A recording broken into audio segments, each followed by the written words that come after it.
UAP, UFO, and it was on his radar, on the craft. It was on air traffic control, and it was on military radar, and they scrambled jets. Thousands of pages of government documents, some of which are not declassified. They're secret or top secret, and I have them. Way of Will John. Hi, good to see you again, Will. And I want to just first say that appreciate your help getting the word out with what we're working on. And since we last spoke, a great deal has happened. Of course, last June, we had our National Press Club event in Washington that led to the Senate Intelligence Committee unanimously passing a bill to provide for safe harbor and amnesty for whistleblowers on UAP, UFO issue, something I'd been recommending all the way back to the Clinton administration. It got passed by the Senate. Unfortunately, there were some people in the House who were the chair of the House Intelligence and House Armed Services Committees, respectively, Mike Rogers and Mike Turner, who blocked it. And this was a big tragedy because they blocked not only that, but they blocked a lot of other provisions that would have been in the Defense Authorization Act in this past December. So then the other thing that's happened, of course, the House Oversight Committee I've been working with, who had a little kind of a semi-hearing last year, they were going to move to a select committee that would be able to subpoena people. Now, we'll get into this in a minute. I have 760 whistleblowers in my database and my network who have dealt either in the corporate or government world, military or intelligence on this issue, who have explosive information and testimony, but most of them require a subpoena and to compel testimony and protections, physical protection, like witness protection. So it turns out when I met with members of the House Oversight Committee last month, I discovered that is being blocked. So it doesn't look like they're going to get subpoena power. So I knew this was likely because I've been dealing with the Congress and the president on this issue since I briefed the first C.I.A. director for Bill Clinton in 1993, before probably half your audience was born. But the fact is, now we're at this point where I said, okay, now what? So we released this massive, what we call the Disclosure Project Intelligence Archive. And you can go to dpiarchiveproject.com and see, we're crowdfunding this, but we've already released it. So this is available to 8 billion people now on Earth. And it's 34 years of intelligence, information, facts, and about 120 witness blowers' testimony that we've already debriefed and recorded up there for anyone to see who wants to see it. And the reason we were doing that, the genesis of it was a very interesting story, Will. Back about 3 years ago, the chief investigator for the chair and co-chair of the Senate Intelligence Committee and his counterpart on armed services asked me for help because they had made inquiries into this subject and were being gaslit and deceived and pushed aside. So I said, well, wait, we're gone. And they went out to the Lockheed Skunk Works that actually builds many of the man-made UFOs, which most people don't even know those exist. And they were basically shown a bunch of old antique jet and rocket aircraft, right? And they knew they were being deceived. So I got called into a SCIF, which is a secure compartmented information facility where top secret information is exchanged, for the Senate Intelligence Committee, and provided them a briefing document and materials as sort of an introduction. But then they said, well, what else do you have? I said, well, the Disclosure Project has everything. I mean, it's unbelievable.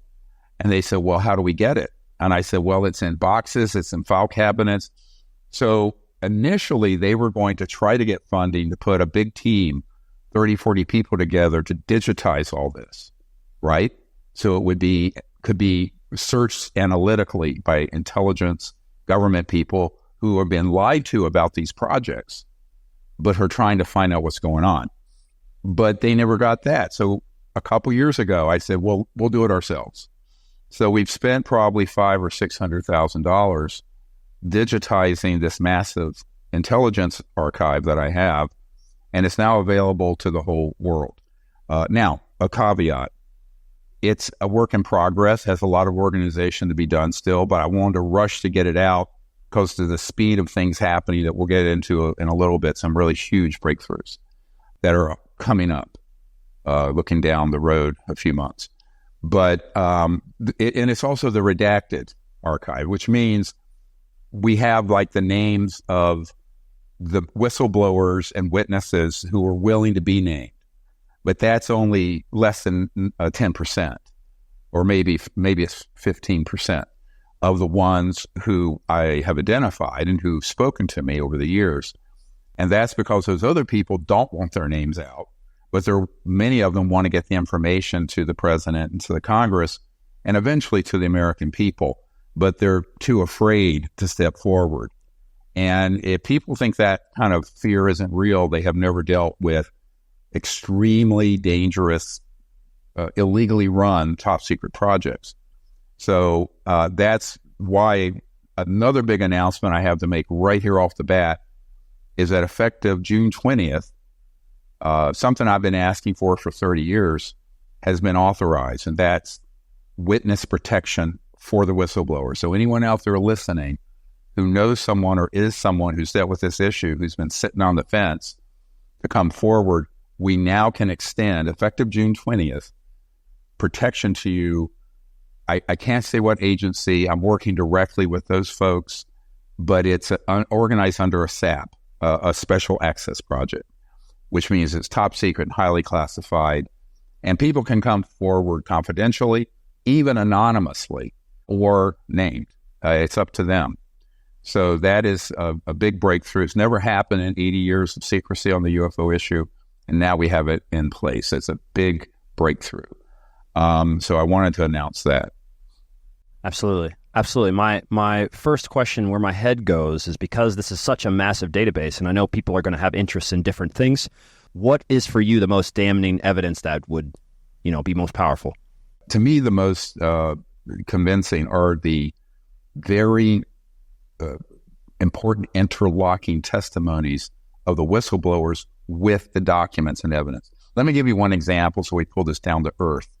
Some years ago, the man who was in charge of the FAA, the Federal Administration for Aircraft, he was called in on urgently on a case, and it happened back in the 80s with the Japan Airlines flight from Paris to Tokyo, a 747 Heavy on the polar route.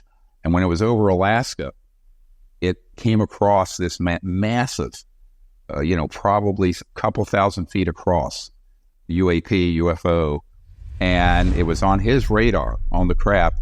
It was on air traffic control, and it was on military radar and these scrambled jets. Now, this whistleblower at the FAA is one of the disclosure project witnesses who are in the archive with his whole testimony, not just the clips that you may have seen in some of our documentaries.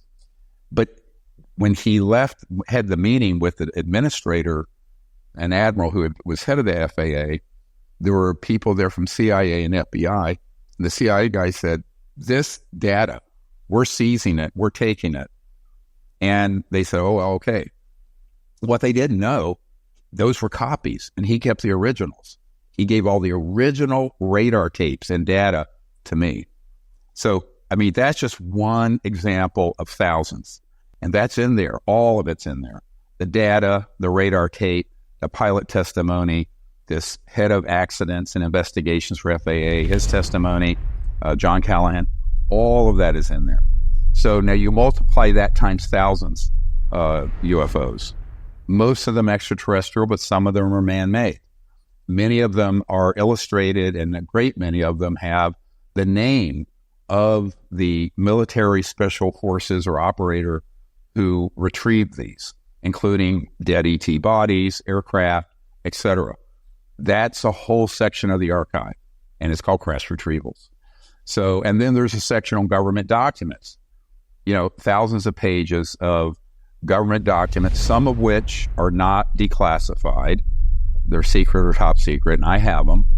And people say, how can you publish these if they're classified? I said, because our project declared these operations unconstitutional and illegal. Therefore, they don't have the protection of the law of the National Security Act dealing with top secret programs, because this is a rogue, illegal operation. And we can prove that, by the way, in court. So, by the way, just for anyone new to this issue, I have personally, here's the short list of the people I have personally briefed. The director of the CIA provided briefing materials to every president since Clinton and their chiefs of staff. People on Senate Intelligence, Armed Services, House Oversight, the head of the Defense Intelligence Agency, 3-star General Patrick Hughes, who is the top intelligence person for the entire Pentagon, the head of intelligence for the Joint Chiefs of Staff, the ministers of defense of the United Kingdom, Canada, Australia, etc. Every one of those people who should have been read into and would have had a clearance to know about these projects were either denied access or in some cases threatened that they even made an inquiry. That proves that these projects are completely rogue and unconstitutional, operating outside of the rule of law. Therefore, they have no right to invoke a top secret legal secrecy. So we eviscerated that in the 90s by proving, after I'd done my due diligence. Now remember, I'm a trauma doctor, emergency ER, and I was doing this in my spare time. All of this has been a hobby for some people, but it's been a passion of mine. And I gave up my medical career a few years ago to do this. But the fact is, we can prove this in a court of law. So we haven't dead to rights. So that's why we've said to these people who are top secret witnesses, or anyone possessing material, bodies, craft, documents, they can hand them over to us, and they cannot be prosecuted because the programs themselves are illegal. And that is the foundation of the Disclosure Project, which has led to these inquiries and hearings in Congress. So that's where we stand. And so if you're doing the archive, now one thing that's good about it, I think we have like 13 different categories, and we're going to be adding more. And then they're organized into subcategories, right? So under government documents, you'd have U.S., another section on Canadian, Russian, or Soviet Union, etc. Those are all in there. And there's a lot of other material that's very interesting on the technology and the history of the technology of how these UFOs operate, what the physics behind them and the propulsion and energy systems. That's another whole section. TheWayOfWillJohn.com. Exclusive content and programs on manifestation, making money, hidden knowledge. Finally, reach your full potential. How are they funding this? Could you give me a proper idea of how it's possible to fund this? Because I ran into a couple articles. Well, there's obviously the famous one, which I don't know is debunked or fake or not, that Donald Rumsfeld, of course, came out before September 11th and said that we're missing $2.3 trillion. And then people said he didn't. You know, I was a bit too young to remember what was going on. How is it possible to fund so many black projects? You have to think about how clever these sort of corrupt enterprises are. We're not dealing with the buffoonery of the Sicilian mob. You're dealing with people who are very sophisticated and embedded across various agencies. You know, Catherine Austin Fitts, who was the Assistant Secretary of Housing and Urban Development during the first Bush administration, uncovered huge amounts of money being embezzled out of HUD going into illegal black operations. So it's not just the Department of Defense and the CIA budget. It's across many agencies. So I think that, there is a whole section of the archive on the black budget. Now, let me be clear about this. I'm not talking about the legal black budget. There's a legal black budget, and that is known by the top, they call them the Gang of Eight in Congress, your chair, co-chairs of Senate Intelligence, Armed Services, House Intelligence, Armed Services, and the President. But there's an illegal or deep black budget. And that's what we're talking about, that they have no idea. But let me give you, we have the testimony of someone, I think her name's Denise McKenzie. Hey, my name's Denise McKenzie, and I work for SAIC, which is Science Applications International Corporation. in the Disclosure Project, you can play her testimony in its totality from our archive. And because remember, when we put them out before, like on YouTube, it's like 30 minutes of a 2-hour interview. Now the whole damn thing is there for you to see, all right? Warts and all. But of course, it's extremely time consuming. I mean, but if you want to know, it's there. So what she said, she worked for a big contractor for the government known as SAIC, Science Applications International Corporation. And she was hired, and it was in a compartment operation. And she realized what it was. It was an office with a bunch of files. And it was like a mafia storefront, a pizza parlor, where the money comes in the front door, and then most of it goes out the back door into illicit, illegal activities in that corporation. And she's on the record talking about this. And they would gen up. There would be these huge multi-$100 million contracts with the government to work on something. 10% of it would go to the declared, or sometimes none of it, to what the Congress authorized. The rest of it, if not all of it, was going out the back door working on this issue, on deep black illegal projects. So it's very creative. And of course, what she said, they would gen up reports, the mandatory reports, to go back to Congress, right? Or to the oversight committees. And the members of Congress would look at it. I mean, the government's so huge. They go, oh, okay. It just sort of gets rubber stamped. And no one was blowing the whistle on this. And so imagine that going on since the 40s and 50s to now. And so just multiply that. It's the same thing. The B-2 stealth bomber, they claim, we need $2 billion to make one of those planes. There's no plane on the planet that actually costs $2 billion once you've designed it to manufacture it. Most of that money goes through the back door into the aerospace engineering that deals with like Lockheed Skunk Works and Northrop Grumman or Raytheon, where they're making, big surprise here to the public, I'd say 80% of the UFOs people see are ours.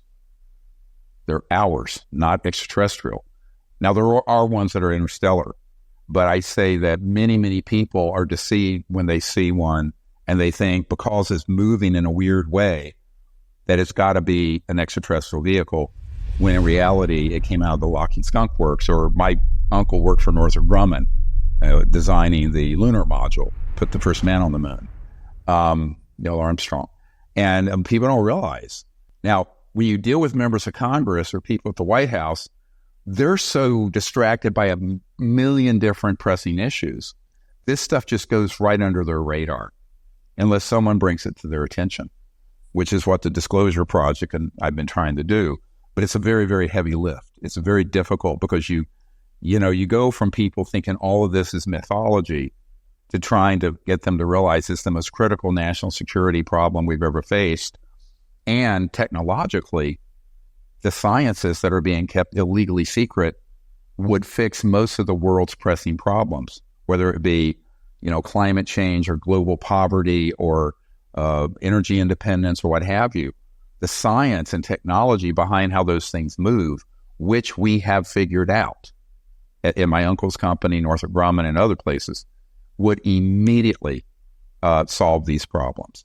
And so that's why, the whole little green men and little gray men thing is sort of a red herring. It's sort of a way to sort of get people to dismiss the subject as silly, when in reality it is of the utmost significance.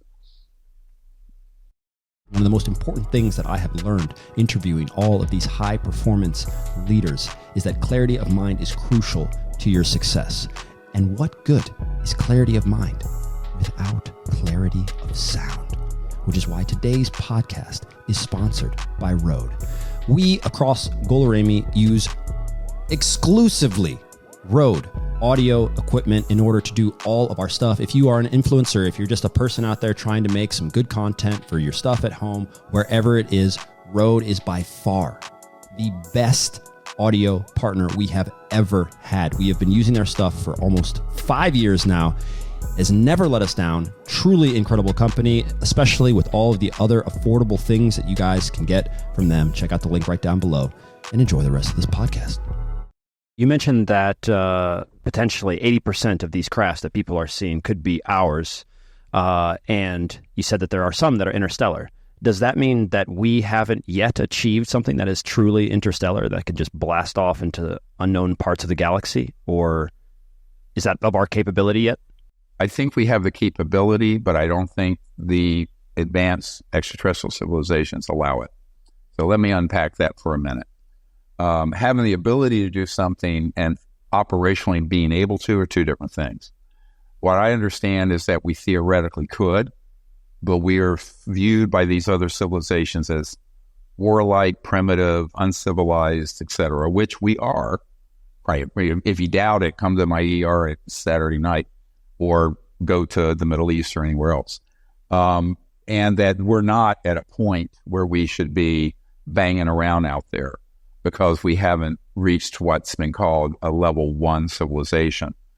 A level 1 civilization is that category where the world is peaceful, they're not fighting, and they're not destroying their environment technologically. They let go of that system and have moved on to these advanced technologies so that they're living in a sort of balance with nature, and a homeostasis, with nature. They're not destroying their planet in order to live on it. We are none of those things yet. We're still what's considered a level 0 civilization. And the passport to get out there is to become at least a level 1. And we're not there yet. I mean, we have to hope and pray we get there, but we're not there yet for sure if you just take a objective view of humanity right now. So that's what that is. But do the technologies exist? Yes. I think the head of the Lockheed Skunk Works, Ben Rich, I have 3 people I know who are at a lecture at UCLA, and the Lockheed Skunk Works is one of the premier covert aerospace engineering outfits in history. And he was the head of it. And Ben Rich said 3 things that were interesting. He said, 1, we already have the means to take ET home. So that means interstellar. Number 2, there are no private conversations anywhere on Earth. Fact. And number 3, that when someone asked, a friend of mine asked, how could they travel like that or even communicate? He said, every point in space and time is connected to every other instantaneously. And he was referring to what's called quantum entanglement, which is a well-known established fact in science. Einstein observed that the same particle could be in 2 places at the same time. He called it the spooky effect. And now we've proven these capabilities where you go beyond linear space-time to where everything's connected instantaneously. And even moving across light years of space, it has to do with very high voltage electromagnetic fields creating a magnetic torsion that actually bends space-time. So if you look at, here's a star system 1,000 years away, and here's us. Instead of going in a straight line where you accelerate to the speed of light, which frankly you cannot do, you drop out of this point in space-time and appear here, but you're like bending space-time. You're actually, it's like a piece of paper you fold. See what I'm saying? That's a simple way of thinking of it. But, I mean, the physics are more advanced than that. But this is really cool stuff. Now, obviously, there are national security implications for anything that could travel like that. But what I have said is that eventually those need to come out. But right now, like 100 years ago, the technologies that would allow you and me to run our house and car and factories and businesses without pollution and without an energy cost, so-called free energy, that should have come out in the age of Tesla. I mean, Nikola Tesla, not I call it the fake Tesla car. That's a little battery toy car you plug in. Be honest with you, I mean, Nikola Tesla would be spinning in his grave. It goes in the 20s, he had a car that had a little battery and ran perpetually, pulling energy out of this, what's called 0 point or quantum vacuum. That he made himself? Yes. What's it called? It was a Tesla car. I mean, and interesting, I have a newspaper clipping from the teens or 20s about it. That's in the archive. Yeah, we've done a lot of research, but this is 34 years of me and a bunch of other people digging. It's a bit much. It takes you years to get through it all. But there is a search engine. The good thing is that this archive, the Disclosure Project Intelligence Archive, has a search capability, which will get improved as we begin to refine and unpack all these files. I have to say, I had 1.5 people working on this when we should have had 30. And it was like a very difficult thing to put together, because imagine digitizing that much material, digitizing, CDs and old audio tapes and radar tapes and VHS tapes into modern digital, and then putting them in a database that had to be custom built, and then a website that had to be custom built. That's what we're talking about here. But it's open. It's free to everybody. You have to register so we can keep out the bots and the spammers, but it's free for now. I mean, I'll be honest with you, it's an experiment. We're incurring tens of thousands of dollars in costs technically, and that's why we have the archive crowdfunding with $1 million goal, because if we can't get enough support, we'll have to put a paywall, and then you have to pay per month to get in. But I don't want to do that. I'm trying to keep it a free and educational site that is really like the Wikipedia of everything dealing with UFOs. That's legitimate information. So everyone on Earth has access. Assuming we have everything that we just discussed, that the capabilities are there, I would assume China, Russia, other powers have some form of this. So if that's the case, and then we are continuing to fight these proxy wars also all over, why is it that they don't, number one, employ any of that at all? And then I go one step further, is why am I not seeing, these things fly over my house and just attack? And why are we seeing this in Russia and Ukraine or in the Middle East and stuff? And then two, it goes, I know, and from my understanding of my own personal research, that there also this, whoever is involved in this, it transcends nation states. There's not necessarily this belief in, we're American and you're Chinese, so therefore these people are above that, or feel as if they are above that, and don't operate within those means. So then who and how did they structure themselves? That's my second question. To unpack the first one, yeah, you're correct. One of the first things I do when I meet with someone in the Congress, or particularly intelligence level clearance, usually those skiffs have a map of the world up there, right? I say, take all those geopolitical lines, like the line between Canada and America and Mexico or whatever, erase them. This group operates transnationally, not internationally. They transcend those geopolitical boundaries, and they have probably since the 50s and 60s. So that organization is kind of above nation-state governance, and it does draw from different countries. But in whatever country it's drawing from, the leadership or the Congress or the Parliament, they don't know anything about it either, unless the person is a corrupt individual who has been read in, and they're there to stop it from going anywhere in that, whether it's the Politburo or it's the whatever. So I know how this is structured. I know how they operate. And that architecture of the secrecy is another whole section of the archive. And I will say that it's the most difficult thing for policymakers and people in government to understand until they hit a certain level of clearance. Like if you're the chairman of the House or the Senate Intelligence Committee, and you're supposed to be read in on everything, right, including the black budget, and you realize this is real, and you're getting information from good sources, and you're being denied access, a light bulb goes off. But it also scares the shit, excuse my language, out of these people. It does. It terrifies them because, and I think that was one of the problems with many of the presidents.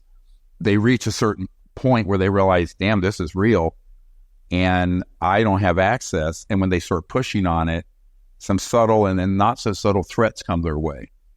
Like, for example, George H.W. Bush directly threatened Bill Clinton when he started pushing on this.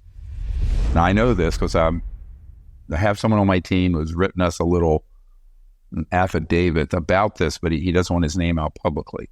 But his statement is out there in our archive. So, and he was with Bill Clinton, and when Bill Clinton told this story. So, and Jimmy Carter famously said at a guitar signing ceremony to raise money for the Carter Center, I have a friend who was there, who's a world-renowned classical guitarist, who said that someone asked him, what was it like being the most powerful man in the world? And President Carter said, I wasn't that man. And there was a stunned silence.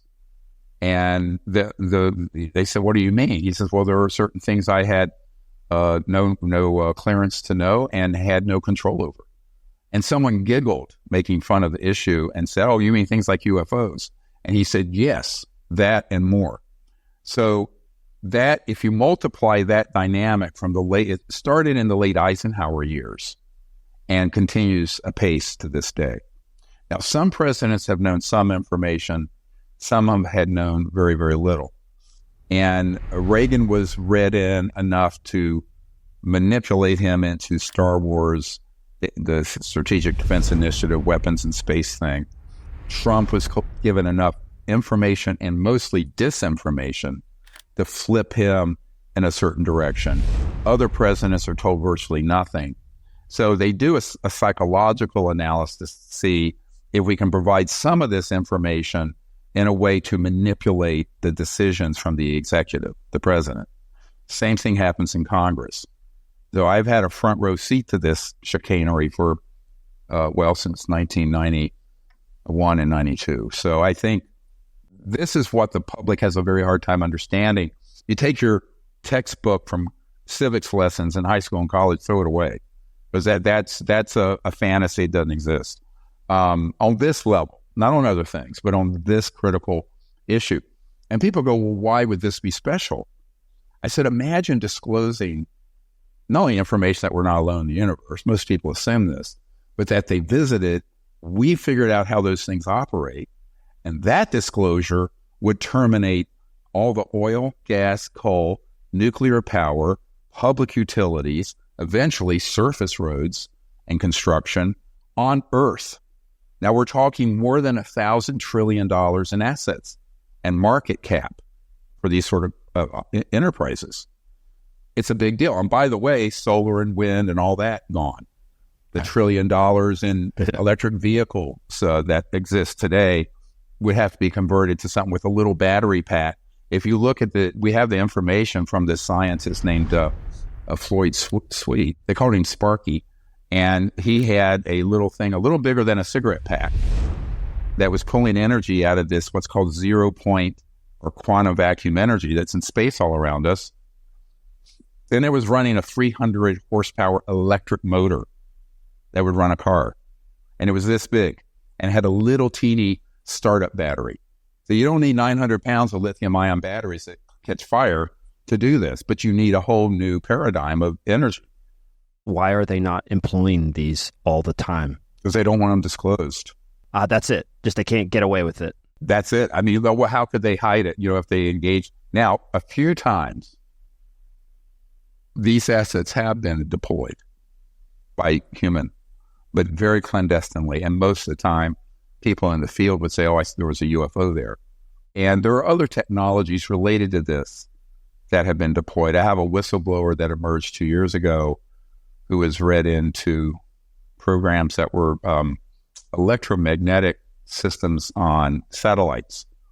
And he said during the Iraq War, the way that we actually conquered the Air Force of Saddam Hussein was they would clear all the Allied aircraft out of an area, switch this on, and in a specific volume of space above the ground, all the way to space, it would create this signal, electromagnetic directional weapon that would destroy all the electronics on the aircraft in the air, and they would just fall to the ground.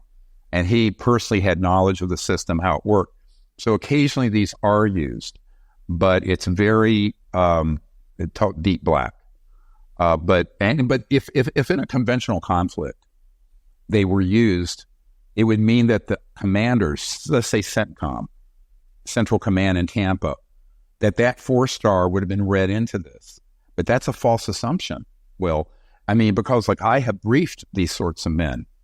I mean, right now I'm working with probably the top Green Beret Special Forces and JSOC guys in the United States. and they're coming to my group for information about this. So I think it's an upside down, crazy, going through the looking glass world, which of course has totally screwed up my life, to be frank with you. But because, it's a very difficult thing to walk into a meeting like that and say, well, unfortunately, you don't have access to these technologies, because if you had access, it would be obvious you were using them. If it was obvious you're using them, any physicist on Earth would say, how is that doing that? Right? And when that gets asked, it will get answered. And when it gets answered, it's the end of oil and public utilities and coal and nuclear and on and on and on. So it's a conundrum, because if it comes out, the truth comes out, and not the gaslighting that's been going on in Congress, then it's a whole new world. Now it's going to be a beautiful world, but there are going to be some big losers in this, right? It's like if you owned horses and buggies when automobiles came out, or you owned a Royal typewriter and you didn't pivot to digital keyboards, right? You're out of business. So this is a big thing, but we're not talking about Royal typewriters or even the auto. We're talking about the entire infrastructure that runs post-industrial planet Earth being transformed. That's how big this is. It's huge. There's this story that obviously is one that lives a bit with myth that has to do with Eisenhower supposedly meeting ETs, and I'm sure you're familiar with that story. He did.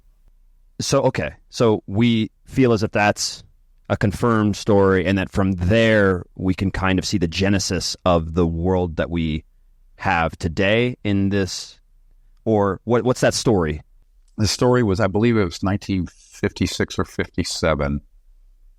The cover was that he was going to see a dentist, and in reality, he was out near Muroc, California, where Edwards is today, and he was brought out there to have a meeting because the extraterrestrial people very much were concerned about our atomic and nuclear weapons, and they were wanting us to get rid of all those, and then in exchange, they'd help us get these new technologies out to, benefit humanity and the Earth.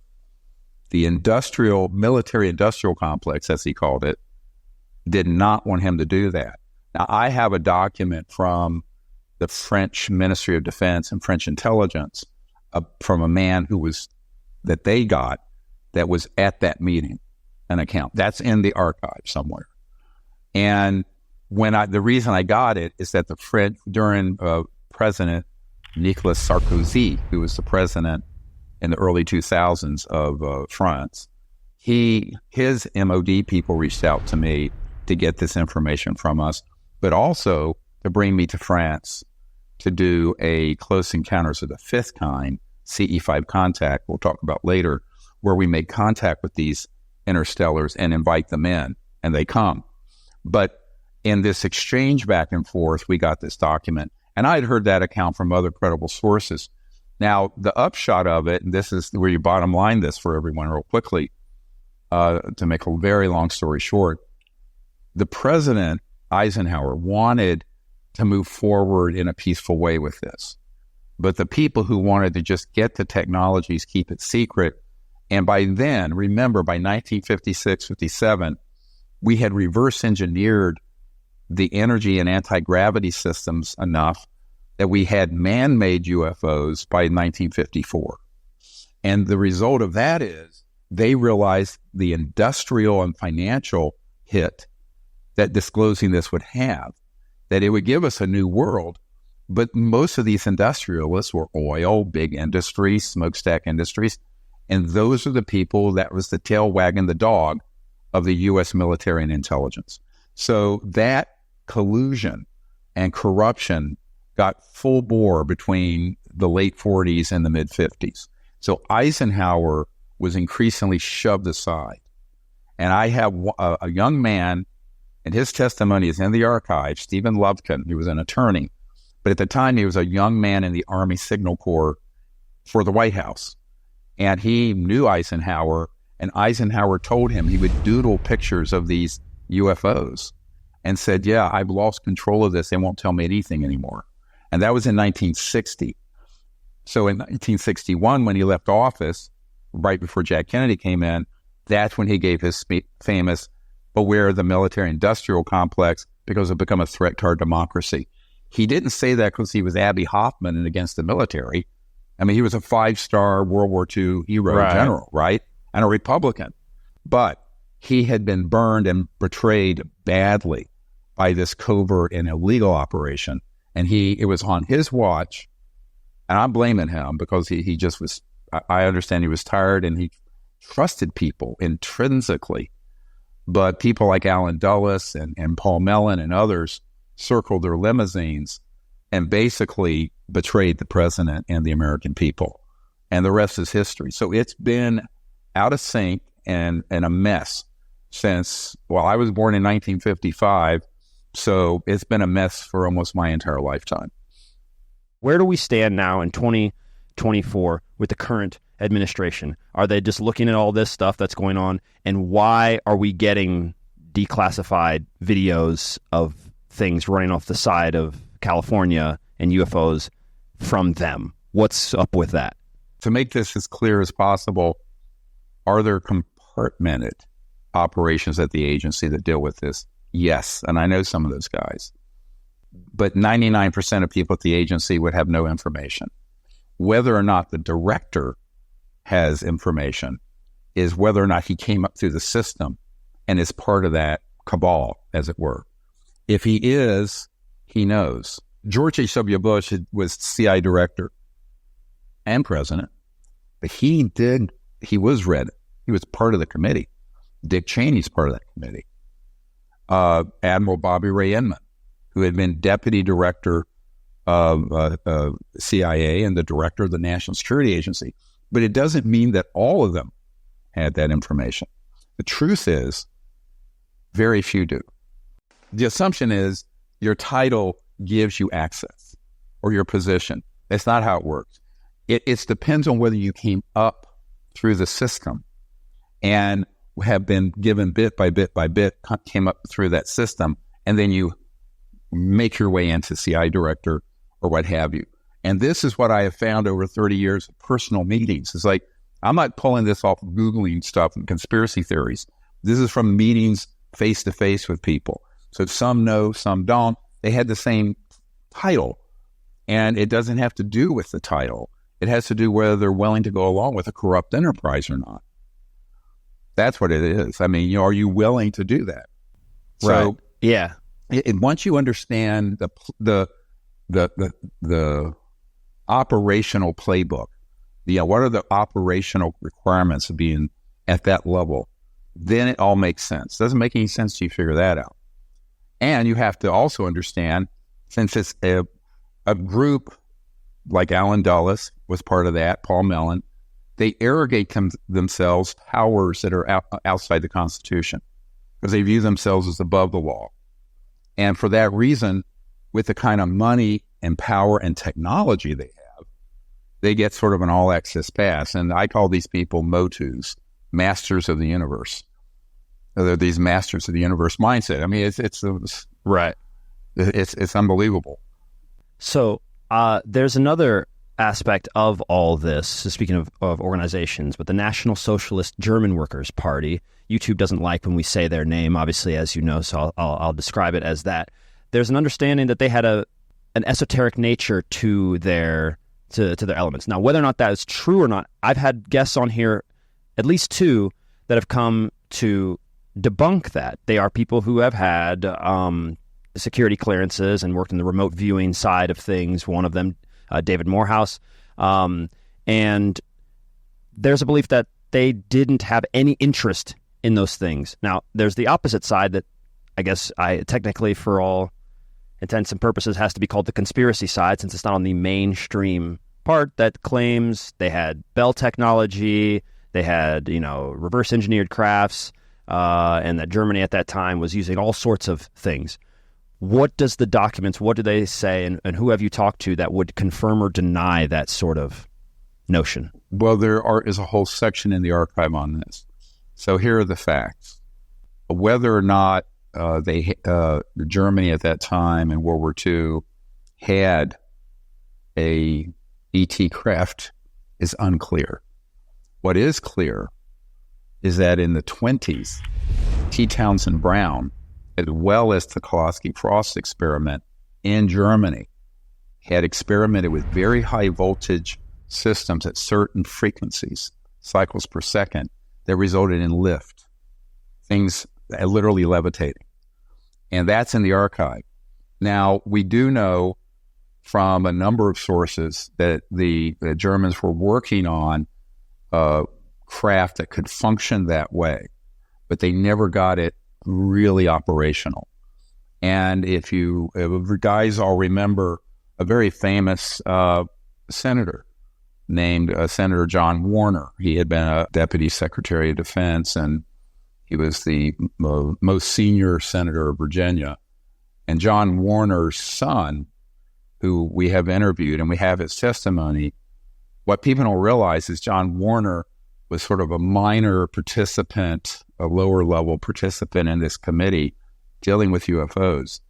His wife, John Warner IV, his son's mother, is the daughter of Paul Mellon. And so what we have on videotape is John Warner IV, the son of Senator John Warner, telling us that he met with his grandfather, Paul Mellon, when he was very old and had a couple martinis. And he admitted that he and Alan Dulles and George Patton and some others went over to Germany at the end of World War II. And they seized not the Bell, but a disc. And it wasn't a jet prop disc. It was electromagnetic. But it wasn't fully stable and functional. And they brought it back to America. But there were some big breakthroughs with it. And that's why Operation Paperclip, which was the operation, we put a paperclip on a file for high-value scientists like Werner von Braun and Hermann Oberth and others that we didn't want killed at Nuremberg, would come over and be part of our intelligence or aerospace effort. That is true. So it's like Senator Patrick Daniel Moynihan has said, everyone's entitled to their own opinion, but they're not to their own set of facts. So if you pull the facts together, it's a very good quote. And because, look, I mean, you know, I deal with trying to get as close to firsthand provenance and documents as I can, and then make our assessment based on that. But I don't have anything that proves that what Germany had in World War II was from an extraterrestrial vehicle. But it wouldn't have to be. If you know the history of the science, it goes way back. The one thing I say to people, the laws of physics of the universe are the same on Earth as they are out in another star system. And so the humans can unpack that and discover it. And many of these brilliant minds, including Nikola Tesla, their great discoveries were buried. It's like when he had that electric car that didn't need to have gasoline or be plugged in, J.P. Morgan famously said to him, if we can't put a meter on this, it ain't going to come out. So they want everything metered and controlled. This is why fusion is a big thing, because you can meter it.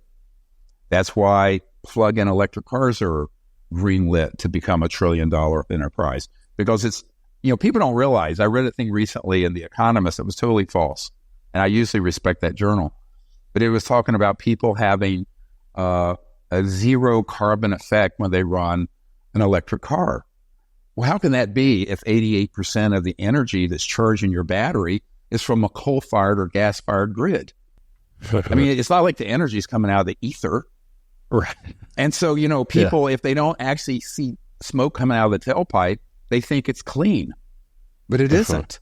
So I'm not trying to just dump on electric vehicles. I have an electric plug-in, but it's not the solution. The real solution has been classified illegally, and we need a bunch of tech people with enough brains to understand that, frankly, to capitalize what we're calling for, and that's an open source research project to bring these technologies out, like DARPA created the internet. It cannot be a proprietary effort because the patent office will seize it and other people will seize it. It has to be open source, and it has to be dispersed immediately so that anyone in the world would understand how these energy systems work. Yeah, that's what we're proposing. There's another portion that you spend that you've cultivated over the years, which is what we personally as individuals can do through meditations and other practices. And Right. I love that aspect because we focus a lot about that here on the podcast. Could you maybe just give a let's say crash course on what one can do, if they master these things? Well, the biggest thing people can do is, number one, spread the word on what we have in the archive, because the archive has a whole section on what we call Close Encounters of the Fifth Kind. And there is an app. If anyone wants it, it's a CE5 Contact, and it's on the Apple and the Google store. And it's a whole training course in how you can make contact with these civilizations, and in a team of people with the right setting, perhaps get one to vector in to where you're located. And the reason it's called a close encounter of the fifth kind, all the other categories, 1, 2, 3, 4, which I won't go through, are passive. A CE1 is seeing an object within a certain distance. A CE2 is one lands and leaves a trace or a radar. A 3 is seeing a biological entity, ET. A 4 is when you go on board. This is the first category where humans are saying, well, they're out there. Why don't we make contact sort of diplomatically? And so I started that program in 1990. And it's the thing that gets me the most ridicule. But interestingly, there's a intelligence official, an aerospace official, who said, that's the heart of the secret of this whole issue, is understanding what's called entanglement. And that's why I mentioned quantum entanglement, but at the conscious level. So Erwin Schrödinger in 1908 was the father of particle wave theory and quantum physics. He famously said, this is a physicist, he said, the total number of minds in the universe is 1. So you are awake and I'm awake, and we think it's separate. And on the level of our ego and individuality, it's separate, but the conscious field, someone call it deep spiritual, but the conscious field is actually omnipresent and transcends space-time. So it's the ultimate quantum entangled, it's like a hologram that connects everything. And this is why the CIA successfully, and I knew Ingo Schwann and some of the famous remote viewers, were able to use consciousness to spy on the Soviet Union. And people go, really? That sounds really wacky. I said, yeah, really. And so this had been a human capability since the dawn of humanity. And you don't have to be a guru laying on a bed of nails for 40 years to do that. So what we tell people is that, why is that important for contacting ETs? Well, let me tell you a little brief story. It's funny. Sort of funny story. Sure. So when I'm briefing the CIA director back in 93, December 13th, the cover story was a dinner for me and my wife, the CIA director and his wife, and our host and his wife.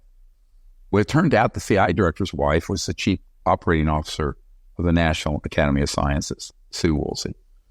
So Dr. Woolsey at one point asked the question, how are they communicating across the vastness of space? All right, because let's for people who aren't versed in the science of this, the speed of light is 186,000 miles a second. But space is so vast. Our Milky Way, just our own galaxy, is 100,000 light years across, which means a beam of light would take 100,000 years to get from one side to the other. And that's just one galaxy. So at the speed of light, which is how you and I are speaking right now, it's not viable. You'd be dead before you could say, hey, how you doing today, honey? Oh, I'm fine. How are the kids? Right back on planet whatever. So Right. You immediately pivot to the fact that they're using electromagnetic fields that interface directly with thought, quanta of thought. And I discovered this when I was 18 in a close encounter I had when I was a young boy, up in the mountains of North Carolina. And that whole story is in my book, Hidden Truths, Forbidden Knowledge. But I think that when I explained this to her, at first I was going to not answer the question because I was afraid of being ridiculed. I thought, well, she's going to think I'm a nuts because it doesn't conform with the paradigm of regular scientific thinking. Materialism. Yeah. And material and 3D thinking, linear thinking. It comports itself quite well with quantum understanding and the entanglement. So I said this, and she looked at me. She says, I thought it had to be something like that. She didn't miss a beat. She immediately, now the C.I.A. director was going, it went right over his head. But this scientist, she goes, yes, I thought it had to be something like that. So what we're doing, we're using when we're in a group, and by the way, anyone who can come, we're having a whole thing for 3 days of Friday, Saturday, Sunday, the July 26th, 7th, 8th in Temecula, California, out in the winery out in the country. We can hold 500 people there, and it's almost sold out. But we can also do it webinars. You can be there by webinar. And we're going to do this whole technique for 3 days and unpack all this in a mass global close encounters of the fifth kind, CE5 contact. And if you practice with the app before then, it's going to be a great experience for you. So I'll be conducting that in person. And, if you can come, you're welcome to. It's July 26th, 7th, and 8th. But the reason that's so important is that in 1990, it dawned on me that there wasn't anyone at the United Nations, the State Department, the foreign ministries, reaching out to these civilizations with anything other than a weapon system or denying their existence. And that the children of Earth, those of us who are conscious and want to see a good future, should begin a sort of social movement to reach out. It's like when physicians organized Physicians for Social Responsibility and were liaisoning with the Soviet Union during the darkest days of the Cold War to create a dialogue so we don't end up in World War III.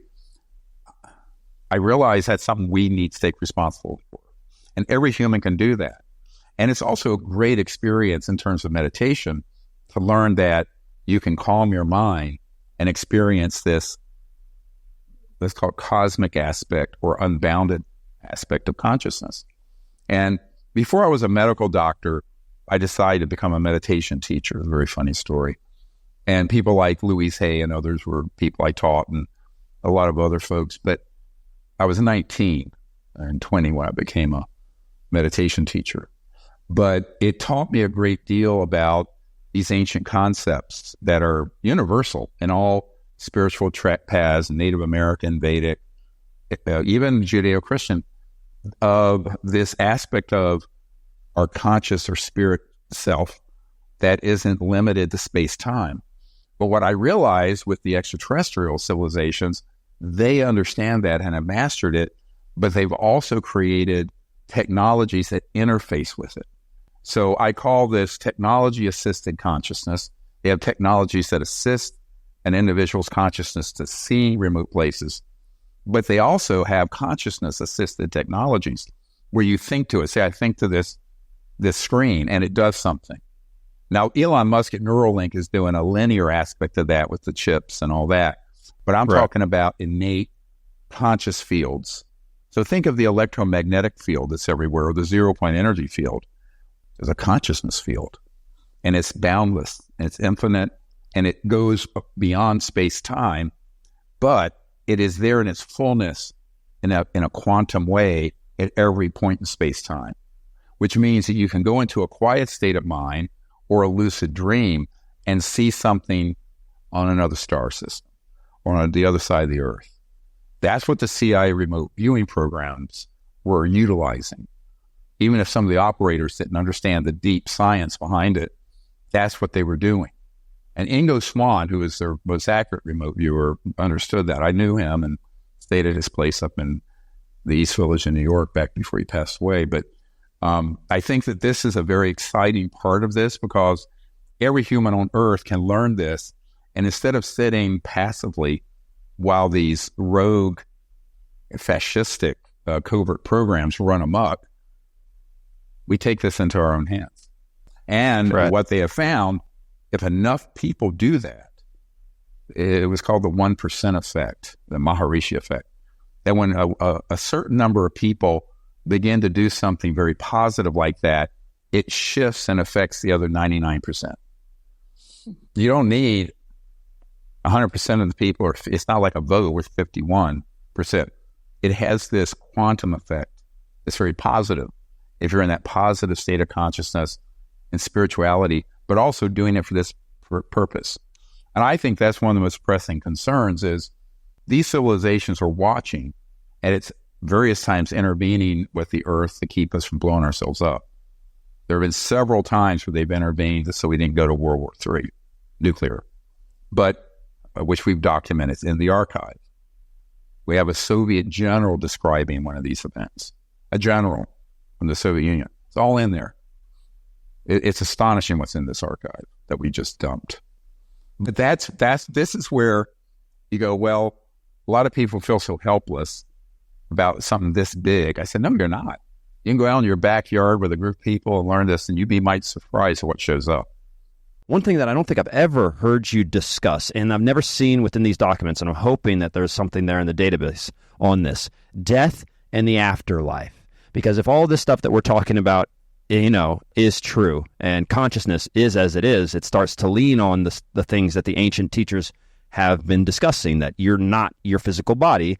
You may be able to survive outside of that. So is there anything in the database, or have you come across anything there where the government, understands that something else past life is possible? Yeah, we have I believe it's an FBI document that goes into this, and some of the so-called astral light body information. But also my account. I died when I was 17, and that led to this contact experience. So in my book, which is linked in the archive, Hidden Truths, Forbidden Knowledge, I got very sick. I was in high school, and I had my own apartment, and we were very, very poor. And I was working, washing pots and pans at a Red Lobster, and then going to school. I was worn out. I injured my left thigh, and then bicycled 200 miles to the North Carolina coast, and it got inflamed and infected. And it turned out I was too poor to see a doctor, so I went back. I didn't bicycle 200 miles back, had 105, 106 degree fever, and I was by myself. And my urine had turned the color of Coca-Cola. I realized as a doctor now I had I was in renal failure and liver failure and sepsis. Wow. And I had this near-death experience. And it was an amazing near-death experience. Now, I was raised my parents didn't believe in anything. They didn't fit in a test tube, didn't exist. They were agnostic, atheists, and they thought it was all nonsense. So I didn't have any prejudice about a religious, spiritual bias, So I just went out and became one with the cosmos. I had this unity consciousness, cosmic consciousness experience. It totally changed my life. So I was a 17-year-old guy. And I then, after this experience, it's a very long story. We don't have time for it. I came back to my body because I was asked to come back. And then I was spontaneously healed. I never did see a doctor. Now I have a scar on my left thigh where part of my muscle was destroyed. And so that was my introduction to this field consciousness. But it was a direct experience of the infinite aspect of our own selves, where your drop of your individuality becomes the ocean. And it was so beautiful. It was unspeakably beautiful. And so that, when I then had my ET contact experience, it kind of totally made sense. I went, oh, now I understand how this could happen, right? So that is actually was the genesis of, I think that led to why I had the ET contact experience 6 months later, because the near-death experience was in March of 1973, and this contact experience up in the mountains, in the Blue Ridge Mountains, was in October. So it was like 6 months later, and I know they were connected because I think the ETs were interested in a young man who understood non-locality and entanglement and consciousness and communication on that level.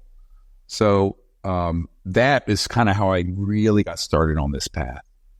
I guess in the closing words, one thing that we continue to see either within the mainstream and everywhere else is, will we get disclosure? Disclosure as a thing is still continuing to be hunted for, waited for. Just where do you stand on that, and maybe also where you expect or where we should send everybody to see things that they want? May I pay you the kindness of being blunt? Yeah, please. This archive is the disclosure. If Congress was to hold open hearings 5 days a week for a year, there would be less disclosed than what we just dumped on the internet. And that is a fact. So now keep in mind, in there is also 152 black sites where the bodies are buried, where the operations are. All of that's in there. So I can tell you right now that more than what's in this archive, you will never see come out of the U.S. government officially. Not anytime soon. So that's why we did it. Because I started this project when I was 34, and I'm just about to turn 69. So it's like no one lives forever. And I was told, you need to move this stuff out, get it out of your basement and get it out to the public. So here it is. And I'm one of these guys that says, hey, I will advise these people in government, but the way they drag their feet, the level of corruption, and I hate to say it, incompetence in government people, I ain't holding my breath. And so if the people will lead, the leaders will follow. So I believe in this whole thing of we. My farm here in Virginia is down the road from Thomas Jefferson's house, right? And so it's like we the people have to lead this. And if we lead it and we get enough whistleblowers to come forward and keep this up, then the government will have to begin to do something meaningful. But the government doesn't do anything unless there's enough pressure from us. Right. So by making contact directly, doing disclosure ourselves, I always tell people, I grew up in North Carolina and had an African-American girlfriend. I almost got killed. And I am old enough to remember Jim Crow, separate water fountains, restrooms. None of that would have happened because someone said, pretty please. No, there was somebody called Martin Luther King. Hello. And so we, the people, have to say, this is something important we want to see fixed. And we actually have, if you sign up for our email, a way that you can contact your members of Congress and senators very easily. We're paying something like $11,000 a year for the system. So people can contact directly, advocating for them to learn what's in the Disclosure Project archive, but also to hold open hearings and get all these things put in place. And one last thing, if there is anyone listening or knows someone who is a potential witness, whistleblower, corporate or intelligence or military government, please have them contact us at our links, because we will keep their information confidential. And we now, starting June 20th, have this means to protect them. And it will be 24/7 protection. And I want to say this, anyone who threatens them will be known and they will be prosecuted. There will be a criminal case opened. So it's like, you want to get on the dance floor? Come on, let's get on the dance floor. Because I've had too much intimidation myself. As you know, I was almost killed in October. Of this past year? Yeah, I was critically injured. I don't know that. I missed that one. Yeah. Oh, no, it's a miracle I'm alive. And, wow. And I have the former chairman of a major corporation, a Fortune 50 corporation that wants to come forward with documents and proof. But as soon as he reached out to us, these thugs last year threatened him and his entire family. So unfortunately, I have been saying this for 30 years, and now we have it. We have witness protection for high-value whistleblowers, and I would suggest we move through that door while it's open.